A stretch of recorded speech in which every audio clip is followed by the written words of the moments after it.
Hey guys, welcome back to my channel. So today we are going to be playing with the Khaki Haze palette by Huda Beauty.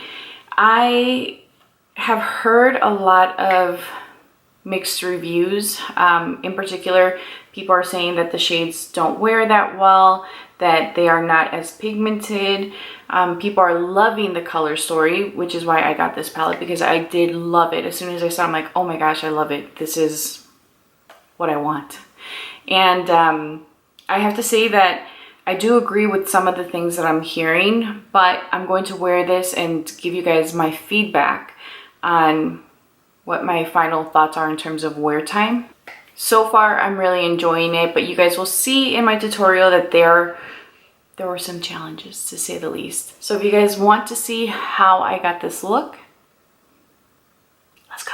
Alright guys, so to start off today, I'm going to take my Laying Low Paint Pot by MAC, and I'm just going to use this all over my lid, and this is going to act as my primer. I should tell you guys what's on my face, right? I have on the NARS foundation. This is their Soft Matte Complete Foundation, and it's in the shade Barcelona. And then I also have on my NARS Complete Comfort Concealer in Ginger. I don't have any powder on or anything else. I did use a little bit of powder to set my under eye, because when I did my wear test on this foundation, I did find that under my eyes it creased, but I didn't use the foundation under my eyes. I just used a concealer. So all over my face, there is no powder. It just looks like there is, because this foundation is pretty awesome. So today I'm going to use a palette that isn't really getting great reviews, and I bought it before watching any reviews on it. I know, big mistake. But the color story spoke to me, and it's the Huda Beauty Khaki Haze. This is what it looks like. It's so beautiful. So I'm hoping that I can get use out of it, and that the people who are giving it negative reviews are holding it to the standards of a Natasha Denona or a Pat McGrath. So let's just see what this is all about. I'm going to start off by taking this light pinky shade, and I'm using a MAC 224, and I'm going to take this and just blend it into the crease. So far so good.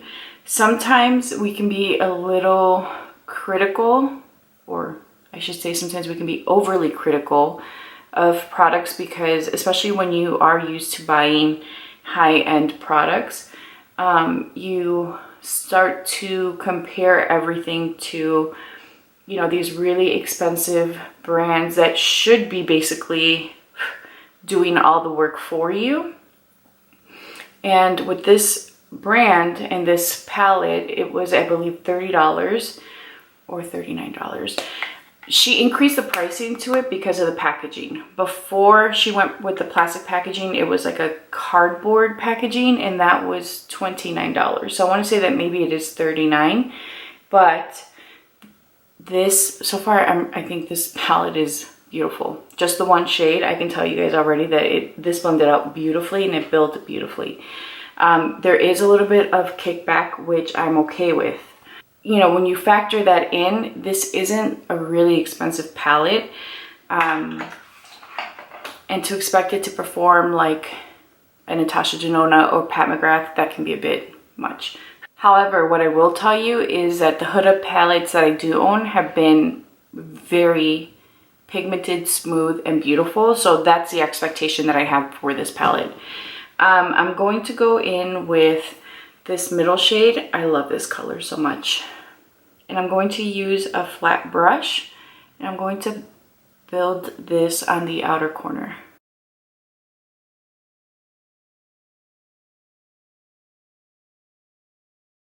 Man, I am a sucker for olive.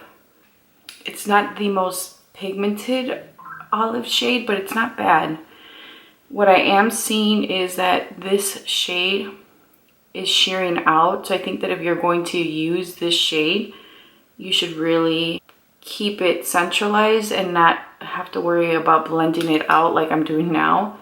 I feel like once I do this, you kind of lose it. So I can see the disappointment in this specific color, but it's not bad. It is a little on the sheer side. It is. and then blending it, you do lose some of that pigmentation. But overall, again, it's not horrible. I'm going to take this shade here and use the same brush, but with the opposite side. I'm going to just pack that into the outer corner because I'm not trying to take away from the olive. I'm just trying to deepen it some because it didn't hold the pigmentation how I was hoping. But again, I'm not saying that this is crap. I'm just saying that it isn't as pigmented and it does sheer out with blending. You guys know that I have a hard time blending the inner part of my eye because I have a fold. So that's all I'm doing. So far, so good. I'm gonna take this shade here and I'm gonna use that with my finger.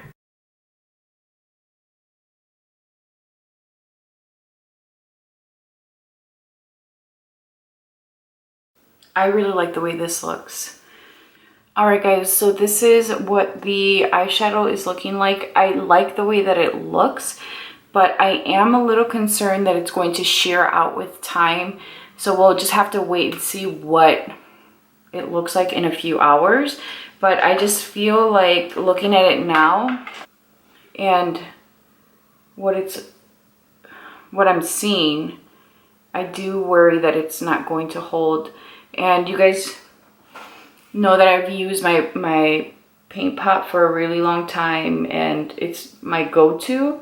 I know that it works really well with a lot of different eyeshadow brands, so we'll see. I'm going to take this top shade here and I'm going to place that in the inner corner just because I want to add some more of these shadows onto my lid. I'm also going to take that and then just run it right under the arch of the brow. I'm now going to take this bottom shade and I'm going to run that on the lower lash line.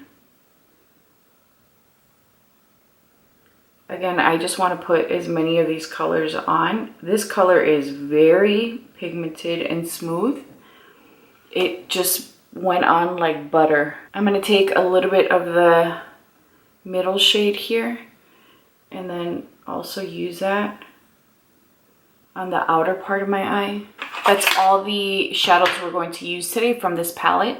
I'm going to take my Bare Minerals bronzer in medium. Just add that to the outer parts of my face. I have a burn mark here, guys. I was straightening my hair yesterday actually, and I felt it, but I didn't see anything, but today it's sure there. For my blush, I'm going to use Kevyn Aucoin in Sunset. For my lips, I'm going to use Mull It Over by MAC.